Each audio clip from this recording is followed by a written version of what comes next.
Okay, today we're going to continue talking about three of the empires that were over in the New World besides the British Empire. We're going to talk about these empires because they kind of set the commercial, political, and social atmosphere for what's going to be going on in the New World when it becomes the United States. A lot of the thoughts that come over with the colonists that will eventually form the British colonies that will become the United States, a lot of the thoughts and ideas are not going to be only British. So these things are important, plus the goings on in the world affect philosophy and thought, and the world is becoming more connected now through books and other types of publications. So we've started talking about the Dutch Empire last time. So in your notes, make a distinction now. We're going to be talking about the Dutch Empire. We finished kind of talking about the French Empire, which is mostly Canada. The Ohio River Valley will be part of the French Empire too. And now we're doing the Dutch Empire, which is mostly in the New World, going to be New York. The Dutch were not particularly enamored with North America. They spent most of their time in other places, as we'll see in just a minute. In 1609, a man by the name of Henry Hudson would come over from the Netherlands, from Amsterdam, and he would be sent to try and find, guess what? Gold, gold. Nope. What is he going to be trying to find? Jaden? Indians? India. Not Indians, India. They're still looking for a way to get to India by skirting around this new landmass that they found.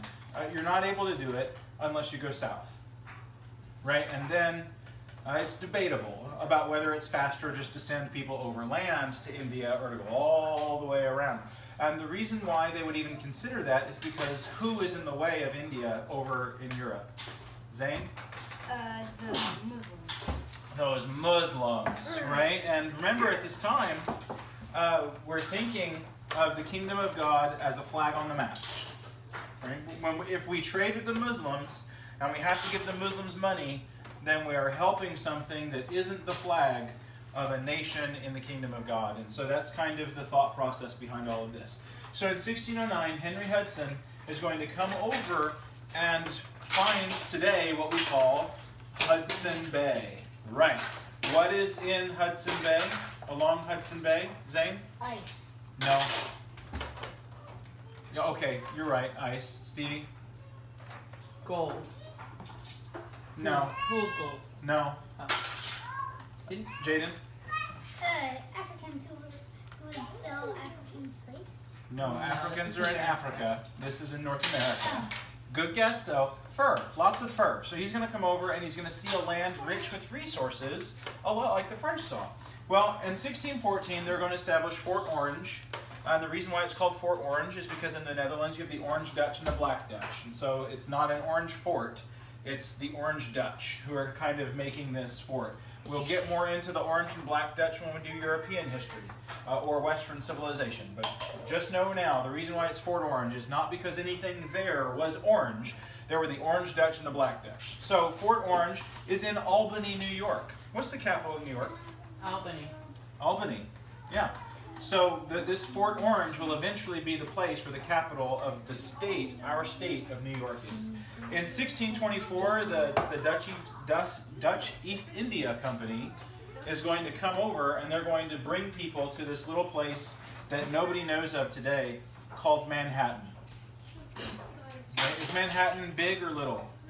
Is it important or unimportant today? Microscopic. It actually is a little island. Yeah, little island, big people. It's huge, right? It's part of New York City. It's huge, huge buildings on Manhattan. Okay, it's a big deal, right? It's a big deal today. Well, it's founded in 1624. Now, what I want you to remember about the Dutch is your ABCs. So write ABCS down. Amsterdam is the capital of the Netherlands. What we would think of as the nation of the Netherlands. Amsterdam is kind of the capital. So write down A is for Amsterdam. Okay, B is for banking. C is for commerce. And S is for shipping. In the early 17th century, the Dutch were really ahead of themselves in these ideas. So the Amsterdam led the world in banking, commerce, and shipping. Okay, this is important because they're changing the way that we think about business today. Remember, up until this time, the idea of mercantilism was big, right? And what was mercantilism? Does anybody remember mercantilism? There's only a limited amount of gold. And in order to be wealthy, you have to have gold, right? And so they're switching away from this mercantilistic view to more of a capitalistic view. Why do you think that's important? What type of governmental system, commercial system, does the United States have today? Capitalism. Right? So our whole system of economics kind of comes, not only, right, but it kind of comes from this Dutch influence over here in the New World. And we're going to get into that a little bit more in just a minute, right? But Amsterdam led the world in banking, commerce, and shipping. So remember that. And what's going to happen as Amsterdam comes over and Spain is still fixated on that yellow stuff. We've got to get the yellow stuff. Amsterdam comes over, the Dutch come over, and the Dutch realize, kind of along with the French, that we don't necessarily need the yellow stuff, but we can produce things, and the production of items that we can sell is just as good or better. Because we're not going to find a whole bunch of the yellow stuff, but we can find a whole bunch of fur, timber, other natural resources, and we can make things with those resources, and that becomes valuable. Yes, Nate? And get yellow stuff. And you will get other people's yellow stuff by what we make. And so this is the beginning, the seed, the germ of capitalism. Okay? And so what's going to happen is as the Netherlands begin to produce things and as they begin to set up these trading colonies instead of these gathering colonies. Remember, Spain was an empire of cities. They would go and establish huge cities with the purpose of creating kind of like militaristic outposts and creating a literal new Spain over in these other places to gather up gold and send it back to the mother country. The Dutch and the French to some extent see that they should be making stuff and the stuff will bring them wealth. Well, what's going to happen is it's going to bring in the golden age of the Netherlands. And it's going to be a rapid influx of money. The Dutch are going to become very wealthy in the 17th century, which is what years? What years are the 17th century, India? 1601 to 1601 to 1700, 16th or 17th century, right? 1601 to 1700, right? So the 1600s or the 17th century is going to kind of be the golden age of the Netherlands. And the reason why is because as money starts to come in, people become rapidly wealthy.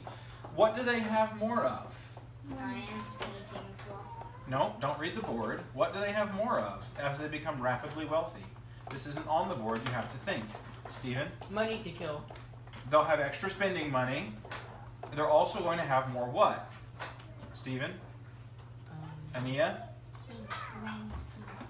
That's kind of money. They have expendable income, disposable income. Jade, what do they have more of?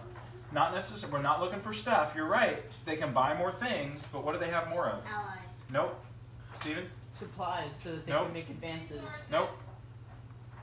Time. If you don't have to be in a field all day farming in order to get food for your family, because now you're wealthy and you can pay other people to give you food, now you have more what? Time. Time. As you have more time, your rapid accumulation of wealth gives you the ability to not work on living so hard, so you don't have to work on survival, which gives you more time to think about other things. And as you have more time to think about other things, you have people who will become very good at thinking. You have to have time to think. There are many brilliant people throughout history who didn't get to change history because they spent all day in a field working. Okay, so don't think that just because somebody spent their whole life as a farmer that they weren't brilliant. They could have been the greatest mind ever, but they didn't have time to do things besides barely survive. Okay, so now they have time to think. So they have time to do stuff like paint, to write music, to look and make scientific discoveries. There are some incredible things that are going to come out of the Netherlands that are going to affect your life today because of what they did in places like North America. There is a guy named Antonin van Leeuwenhoek. Does anybody know what he invented? Antonin van Leeuwenhoek. The Leeuwenhoek? Nope, this is happening now during this time period.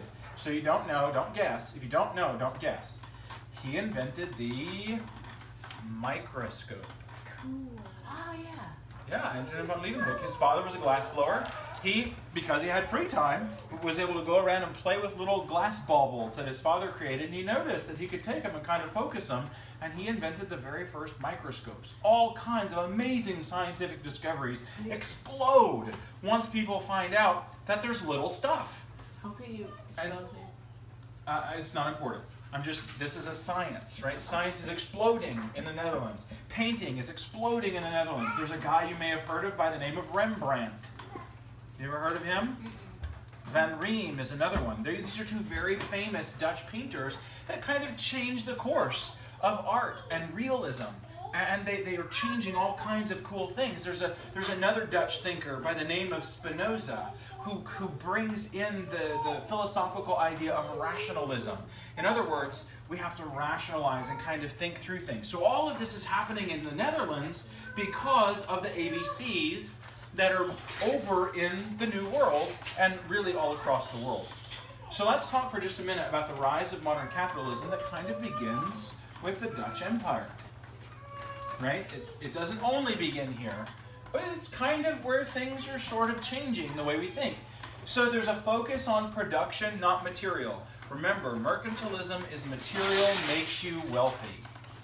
Capitalism is production makes you wealthy. Like we want to produce things. We don't just want to have gold, but we want to be able to produce things. Right? So this is kind of where we're headed, this idea of production.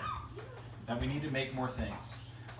They also are going to invent something. This is a Dutch invention that is still around today. And interestingly enough, it happens in New York.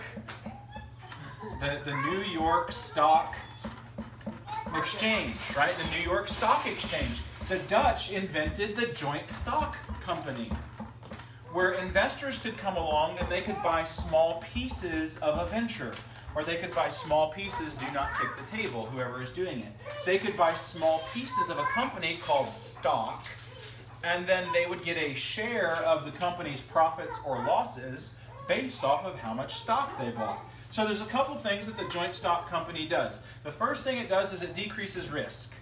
If you were going to send an expedition to the New World before the joint stock company was an idea, how much of the risk did you have to bear? All of it. All of it, 100%. If it failed, you lost everything. If it succeeded, you made caboodles of money, right? The problem is not every venture succeeded. Many of them, initially especially, failed horribly and miserably. So the Dutch come up with this idea, the joint stock company, where you give a little bit, and you give a little bit, and you also give a little bit. And if everybody gives a little bit, what do we have? A lot. A lot, right? And so now, if we send this ship over and it sinks in the ocean, well, how much money did you lose in the end? Not very much. A little bit, right? You still lost, but you lost a little bit. Everybody lost a little bit, which maybe now you still have enough left over that you can do it again. Whereas before, if Ania had funded the voyage by herself and it sunk in the water, she's lost. Everything. You lost everything. Completely lost. You're right? out of the game. So now the risk goes down. As the risk goes down, the number of people willing to invest will go up. Hey, you guys need to be quiet. As the risk goes down, the number of investors goes up. Because do you have $10 million in your pocket to fund an expedition to the New World? No.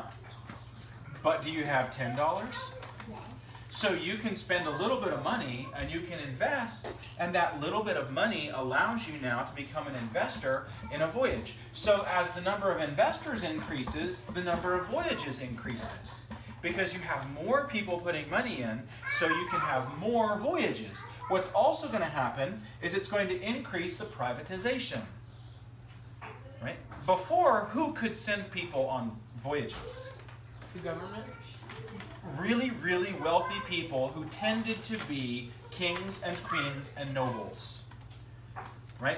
Columbus didn't go to local shop owners seeing if they wanted to send him on a voyage to find India. Who did he go to? King. The King of Portugal and the King and Queen of Spain.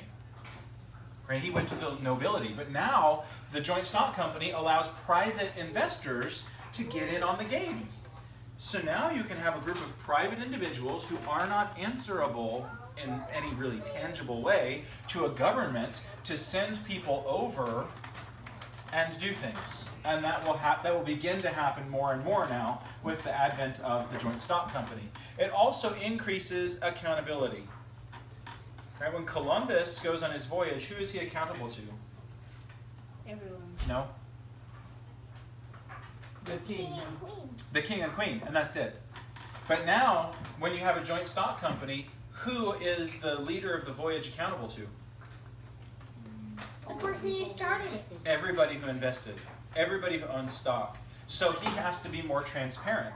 He has to be more careful. Whoever's leading the voyage has to be more careful that what they do is approved by the investors. And so you're beginning to see the rise of accountability. Whereas before, if I was the leader of a voyage, I could pretty much do whatever I wanted. And as long as I convinced the king and the queen that it was okay, I was good. But now you're seeing that an increase in accountability to the point today where publicly traded companies have to give detailed reports to their investors, and all of this is coming from the joint stock company. So the Dutch also highly prized individual freedom. Kind of. They highly prized individual freedom. Kind of. And why we say kind of is because they believed that you had the right to practice your own religion, as long as you didn't do it publicly. Right? They had a state religion, and if you were part of the state religion, everything was great. If you didn't like the state religion, you could have your own, but you had to have your own privately. You weren't allowed to go around and make a big to-do. You weren't allowed to have public places of worship. You had to do it all privately, which actually, believe it or not, is a gargantuan step forward as far as freedom goes. People who were being killed in other countries would go to the Netherlands so that they could have religious freedom. It used to be a very serious deal to disagree with somebody about religion. Right? We're very spoiled in our country with the freedoms that we have. We have never been through what these people were going through. So the Dutch believed in individual freedom. They had religious toleration as long as you practiced your religion privately. They also believed that slaves should have rights. What? That's also. What? Slaves were property. Not to the Dutch. To the Dutch, slaves were people. In fact, when you look at what was going on in other places as far as slavery is concerned versus what's going on with the Dutch as far as slavery is concerned, a Dutch slave was more like a servant than a slave. It still doesn't make it okay. But they had very progressive ideas about freedom. Jaden, stop. And they did not believe that you could actually own everything about another individual. In fact, the Dutch slaves over in the New World, they would look like employees today. They had their own homes, they had their own land. They would just go to work for whoever was their owner, right? They didn't get paid. They did, actually. They did. They were more like employees than slaves. The only difference is that they didn't get to pick who they worked for.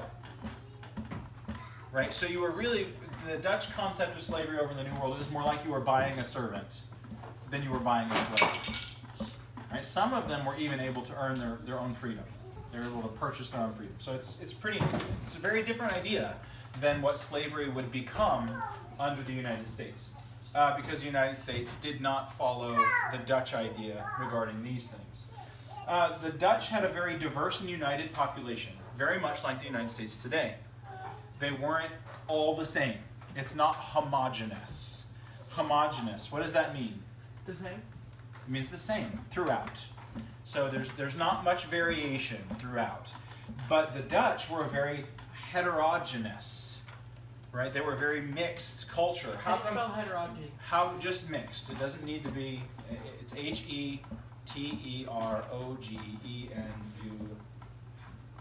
Heterogeneous. O-U-S. Heterogeneous. They were a diverse society because of the freedom they offered. People would come from France. People would come from North Africa. People would come from all over the place. The Spinoza we talked about, the philosopher, the famous Dutch philosopher, Spinoza was a Jew. Right? He was Jewish. The fact that you would have a Hebrew in a Christian nation who became prominent is kind of a big deal. Right? And people kind of were glad that he was there, as long as he did his Judaism privately.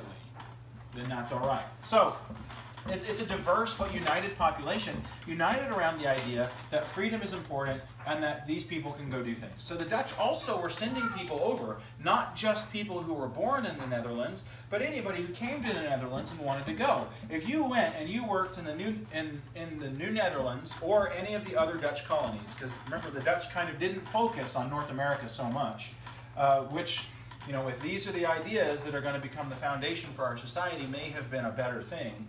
But they focused more in other places, and they said if you'll go work for 6 years, you get free land. That's not free. You're working for it. Well, you didn't buy the land. Most people could not afford, even after 6 years of labor, to purchase their own land. And when you go back and you're looking at what's happening in Europe right now, very few people actually own land in Europe. But now the Dutch kind of open this up and say you can become a land owner. You can, if you go to one of our colonies and you work for 6 years, you can have your own land. Wow, that was a big deal. It's such a big deal, as the United States will use this idea later. We call it the Homestead Act. They would tell people, if you go out to this new territory that we've got and you live and work on it for 5 years, you can have it. Right? So really, they didn't even make you work for them. They just said you have to work on it, like just keep it up. We'll get there. So the Dutch wanted you to go, and after 6 years of labor, you get the land. Land had to be, when nobles would go over, and what would happen, wealthy people would go over, and they would buy a huge tract of land. And then they would parcel it out to people who would come work for them for 6 years, and then they got to keep whatever it was. And the idea was that after 6 years of labor, the noble would get a profit off the land that they originally purchased, but the land had to be purchased from the Indians. The land had to be purchased from the Indians. How is this different from the Spanish? Spanish was taken. Jaden? The Spanish just took it. The Spanish just took it. We have more guns than you. It looks like we live here now. It's like, And the Indians would say, hey, that's our house. And the Spanish would say, was. Right? So the Spanish just came and they just took what they wanted. And if you tried to stop them, they killed you. The Dutch said, we're not doing that. Because the Dutch recognized that even though these people look different than us and talk different than us and live different than us, they're still people. They've got 2 legs, 2 arms, 2 eyes, all this stuff. They must be people. And so they said, you can't just steal things. You have to pay for it. Now, does that mean that the Indians always got a fair price for their land? no. No. But at least they were being treated like people. humans. Right? Just like they wouldn't steal from each other, they weren't allowed to steal from the Indians. So this little nation with 2 million people, right? In the 17th century, there are 2 million people on average in the Netherlands. They sent 1 million people to their colonies. Now the population in the Netherlands stayed around 2 million. How can they have 2 million people and send 1 million people out and still have 2 million? What happened? What's happening in the Netherlands? People are Coming to Netherlands. they're moving there, right? And sometimes people will move there only to leave and go out to these other places. So what you're seeing is the Netherlands is kind of like it's almost like a travel agent, right? You come to the Netherlands, they're like, where do you want to go? And they send you abroad. So 1 million people go abroad. Out of 1 million people, only 9,000 go to North America, which is not good. Right? It would have been better if a lot of people came to North America, because these ideas are really good. They're not perfect, but these are good ideas. And so 9,000 people go to North America. Large segments of the Dutch population would go to other places like Africa or over into the Indies. Right? That's where the Boers come from. Exactly. Right? So that's kind of what's going on. When the Dutch go somewhere, the Dutch go to trade, not to conquer. When the Dutch go somewhere, the Dutch went to trade and not to conquer. The Dutch weren't interested in conquering the world. They were interested in taking your money. Right? That's what the Dutch wanted. The Dutch wanted to get goods so that they could create, so that they could produce, and then they would sell those goods and get money. Right? That's where their wealth came from, was not the acquiring of huge piles of gold. Right? The Dutch were not Scrooge McDuck. The Dutch wanted to produce, and then they would get money. So they didn't hoard, right? Their idea wasn't, I have to go get gold. Their idea was, we can go get material and we can use it to produce, and the production is what has value, not just the resource. Okay, so that's kind of where they were. The reason why the Dutch focused on trade and not conquering is the Dutch were kind of tired of fighting. And they saw how the Spanish ran things. And the Dutch, actually, in the Spanish, were involved in one of the bloodiest conflicts in the 15th and 16th centuries, or 16th and 17th centuries. It's called the 80 Years' War. It was the bloodiest war in Europe at this time. It's called the 80 Years' War. It went from 1566 to 1648. Okay, 1566 to 1648. But then, that's their War of Independence, right? Their War of Independence. But they say, wait a minute. In 1609, they were sending people over. That's right. Because in 1609, the war started in 1566. In 1609, they had what is called the 12-year peace. That's over for not even quite 12 years. It didn't even last that long, right? I think the fighting started again in 10 years. I don't think they quite made it 12 years. So in 1609, they start this peace, and the very first thing the Dutch do is start sending people out.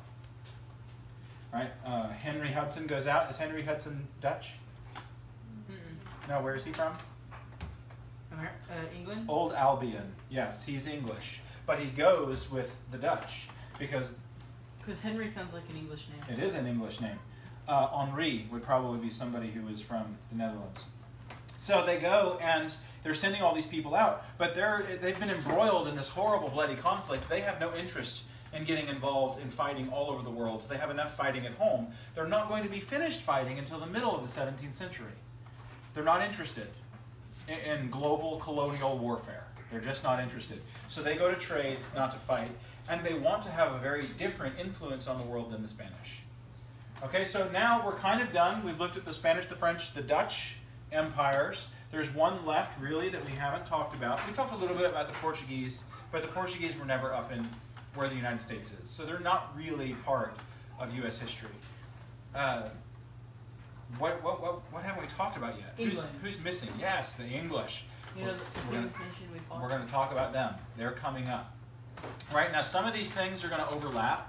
So this isn't sequential order, right? It's not the Spanish, then the French, then the Dutch. These things are all happening at the same time, but we've divided them up because it's easier to talk about them in chunks like that.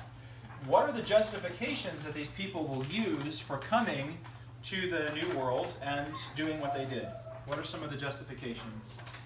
One is the gospel. Right? They said that they were going to go and they were going to spread Christianity. Is that a good thing or a bad thing? Good thing. Yeah, kind of. You think? Right, yeah, well, we agree that spreading the gospel is a good thing. We disagree with the way they did it. Yeah, and killing all your converts. Killing who? Killing all your converts. Well, you tended to kill the people who didn't convert, and the people who did, you just made them slaves. So you think you get a better deal? That's right. So we kind of disagree with the way they did it, but what they did, in principle, spreading the gospel to people who haven't heard it, I think that's a great idea. But killing the people who won't listen and making the people slaves who do, I think that's a terrible idea. But that's kind of what was happening. And the reason why it happened is because they tended to think in the kingdom of God, they thought of it in terms of flags. In order for the kingdom of God to spread, there has to be a flag in the dirt, owned by a nation that is a Christian nation. Or can it be like in a tree? Don't be silly. Right? So, now the next thing that would happen is this idea of Catholic versus Protestant. France, Catholic or Protestant? France, Catholic or Protestant? Is France Catholic or Protestant? Oh, Catholic. Catholic. Spain, Catholic or I Protestant? thought that was like a separate religion. Catholic. What? Catholic. Catholic. The Netherlands, Catholic or Protestant? Catholic. Man. Protestant. Protestant. Very, very, very Protestant. Okay, so one of the reasons why the Dutch are going all over the world is to curb the influence of Catholicism. They yes. saw their going out, and some of the English did too. They see their going out and starting these new towns and these trading posts and these colonies. They see it as a war, not only to spread the gospel, but to stop Catholicism. So a large impetus, right? A large part of the reason why these people are going out is very religious in nature. These people are very religious people, some of them. It's just a different way of thinking about religion than we do today. What's equiv mean? We'll get there in just a second, right? So a large part of this is Catholic versus Protestant. For future reference, don't ask questions about notes that we aren't talking about yet. Yes, sir. Right, so the gospel is the undergirding of all of this. And even further than that is this conflict between the Catholics and the Protestants. There are lots of people who get killed in Europe during the 17th century based on whether or not they're Catholic or Protestant. There are lots of people. The religious wars in the 16th and 17th century are pretty intense over in Europe. So this is a big deal to these people. They're very, very religious. It's part of their society.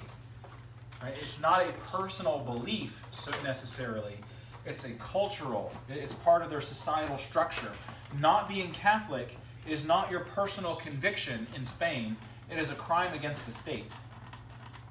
Okay? Because the state is Catholic. Because the kingdom of God only exists where a flag is from a country that is Catholic. That's just the way that these people thought. Okay, now the next thing that we're going to see is the reason why they were going is they had this idea to make people free.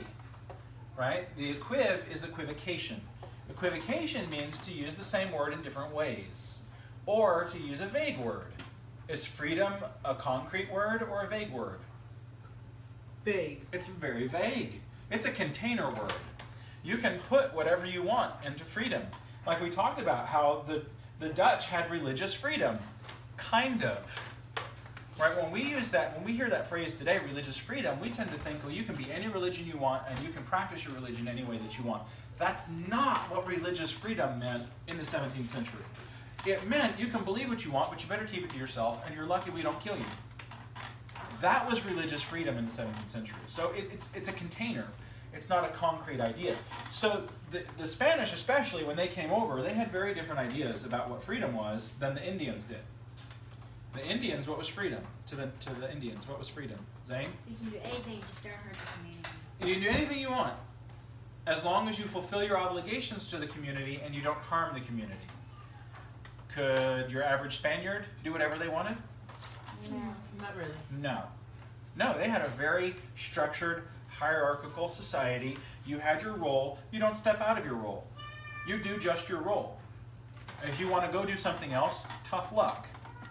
That was their version of freedom as far as their society was concerned, because they viewed freedom more in religious terms as freedom from sin, not the freedom to act in any way you wanted, and freedom from sin only came through Catholicism, and coming through Catholicism, it gets filtered through the Spanish state and down to the people. And so by getting in line with your role, you had the trickle down of freedom from the church to the state to the peasant.